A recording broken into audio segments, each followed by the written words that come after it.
ሰሃቦች የነብዩ ውዴታቸው ልዩ ነበር። አንዱ ሰሃባ ክስ ትኩር አለ። ምን ነው አመመ? አይ አላመመኝ። ታዲያ እንደው ናፍቆቱ እኮ ነው እንዲያረገኝ። ሲናፍቁኝ ዱንያ ላይ መስጊድ መጥቻ ያውታለሁ። ትንሽ ናፍቆቱ ይሁን ይበርድል መቀረጋጋን ነው። አሁን ግን ሐሳብ ጭንቀት ይሆነብኝ አላቸው።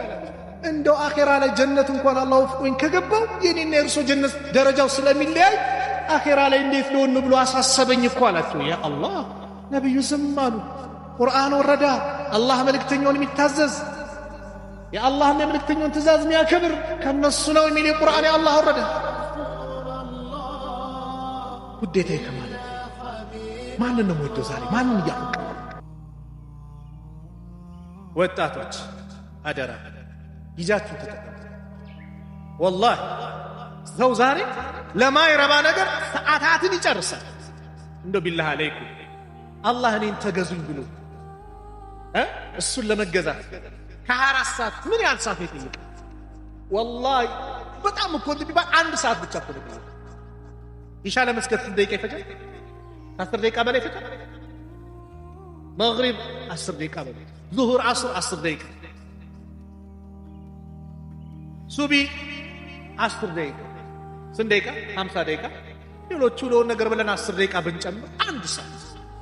የአላህ አላህ ከ24 ሰዓት 1 ሰዓት ጠይቆ እቺን ጊዜ ስጡኝ ብሎ ሌላውን ሰዓት ለራሳችን ለምንፈልገው ነገር እየዋለ ዛሬ ግን 1 ሰዓት አላህ ስጡን ያለን ሰዓት ስጠን ያለን ሰዓት ለሱ እንድንሰጥ የጠየቀን ሰዓት እኛ እየከበደን ነው ዛሬ አይደል?